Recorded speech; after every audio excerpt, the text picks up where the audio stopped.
Jamie Carragher yesterday, again, he's on the CBS broadcast that we mentioned before. He used the words about Mo Salah. I know he mentioned the criticising, maybe not speaking out. Whatever, like, that's different. But he then said later on, Paul, like, he thinks Mo Salah's legs have gone. And for an ex-pro to say that about a player, I know he said something similar, didn't he, once about Casemiro and that caused headlines. But I mean, Salah is coming off the back of one of the greatest seasons that any Liverpool player's ever had individually. You know, he's broke records for fun. He's one of, if not the main reasons why Liverpool are currently the Premier League champions. For a club legend and a very high-profile pundit to come out and say Mo Salah looks like his legs have gone is something that is going to rightly draw headlines, is going to rightly draw conversation. It's weird because, I mean, first of all, do we agree? What are we thinking of Salah? Is it mental? Is it fatigue? Has he lost the step? Because it's undoubted that, listen, he is not having the season that he had last year. He's not, and it's not even close. No, what I would say with Carragher's words is it wasn't a direct criticism of Salah or Van Dijk. It was almost like when this lad is having a dip in form, where's everyone else to bail him out? And that's really fair. You know, what I would say, and this isn't meant as a criticism of Mo Salah, because he's the last person I'd ever criticise, the third highest goal scorer in Liverpool's history, 2-time Premier League winner, all that stuff. But I think he's checked out. I think he's seen the rebuild. He's seen what the future looks like beyond his own playing career at Liverpool. It started badly, and I think what happened with Diogo over the summer has crushed him. I really do. And all that is just combined to basically impact his performances, and I don't know. I just feel as though he is in a period now where is he just trying to get to the end of maybe this season, and then a decision is made on what his next move is. I don't know, but it just feels as though he has checked out. I hope I'm wrong, and like I say, that's not intended as a criticism at all. Because he is the last one who deserves any stick, really, given the feats that he's done at Liverpool over the last sort of 8 to 9 years. But that's just what it feels like at the moment. And Carragher is right. You know, if he is having a lull, which he undoubtedly is, who's bailing him out? You know, I thought Ekitike did okay yesterday, but Gakpo's having a terrible season. Isak just looks so far off it, it's untrue. You know, the lads who should be helping them aren't really doing a whole lot themselves, are they? It's interesting because I tended to agree, and it didn't look to me, because I saw there are moments when it doesn't look like his legs have gone, because I thought against Forest in that first half for a while he was sharp. I thought yesterday from them scoring to half time, Salah was pretty sharp. He was getting involved. He was beating his winger. He was moving at pace. But there's, again, mentally, and you mentioned before, there's a myriad of reasons why it might be, but like, even that goal where he's just in the wrong place. Like, Mo Salah has never been the best tackler in the world. He's never been like, listen, you know, the best defensive winger of all time. He's not like Wayne Rooney, sometimes tracking back and throwing slides on his own goal. He always gets into position when he's at least in the way, or he's showing a bit of willing. And I thought when that happened, it was like, maybe it is just mental with Mo Salah. Maybe, again, the circumstances around the summer, the change around him, the highs to the lows, there's a lot going on.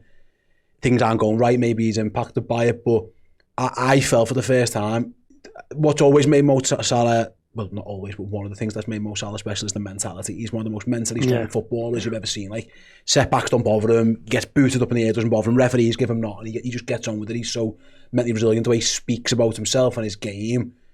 But yesterday, there were signs in that second half where it just looked like he was one of the ones whose heads are just like, it's just not there anymore. And that's very sad. I don't know if you'd class that as legs have gone, but I think it's fair to ask the manager, and maybe ask, you know, does he have to play every game now? Like, he's in the team no matter what. Does that have to be the case? You know, again, the options behind him aren't plentiful, but you've got a Chiesa, you've got a Rio Ngambau where you can play other players there if you want to, injuries aside. But maybe it would be fairer on Mo, say, listen, it's not going your way, bench for a little bit, reinvigorate, come back, because and he's not the only one, and this isn't us singling out Mo Salah, by the way, it's a section of the show, there's plenty of others, but it does feel like at this moment in time, he just I hope it's not the end, but it feels like at worst he could do with a little refresh, and hopefully that reinvigorates him to become the the Mo Salah we've seen for the best part of a decade. Yeah, I hope it is just a confidence thing like the rest of them, and it's more noticeable because you very rarely see Mo Salah go through these dips and forms. Like you say, incredibly strong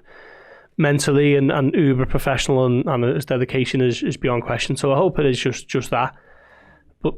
But yeah, you know, what is the worst thing that could happen if he is taking out the team on Sunday and Chiesa gets a run out and Liverpool maybe shifts the formation a little bit, try Isak and Ekitike up top? You know, Arne Slot spoke on Friday about the need to play Isak into fitness, and then hopefully the form follows, and he admitted that meant that it was going to come at the expense of other players playing. And the inference there is clear that Ekitike would have to make way because it seems to be either or. But why not give them both a run up front? You know, who goes in on the left?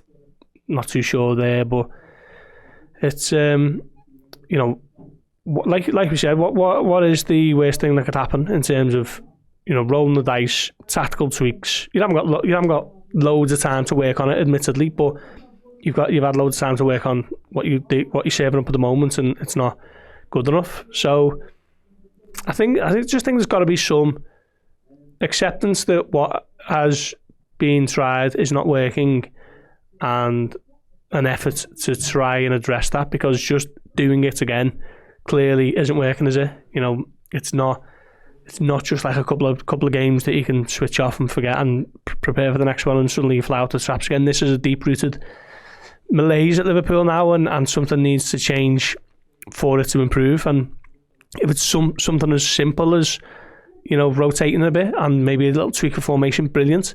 But I think Slot has got to at least give it a go now and see if it does bring a change in fortunes. It's interesting. I was just looking back here in February. Mo Salah's agent ran me a bass. You know, there's a comment about Arne Slot saying we're 7 points clear, and then he quote tweeted saying he's excellent at his job.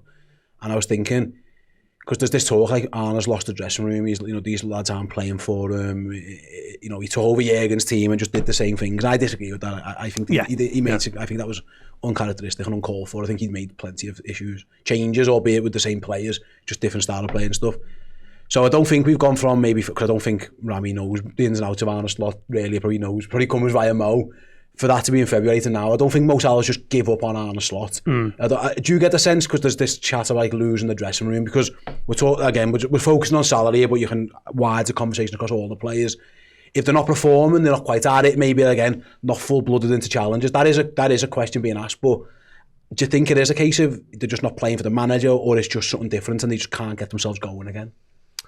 Yeah, I don't think it's a case of them down on tools and deciding that Slot's not the manager for them. You know, we've seen Manchester United do that for years, haven't they? And it always comes out when things are going wrong at United. The little leaks here or there from certain reporters that the dressing room is unhappy with the manager and the way it's all going.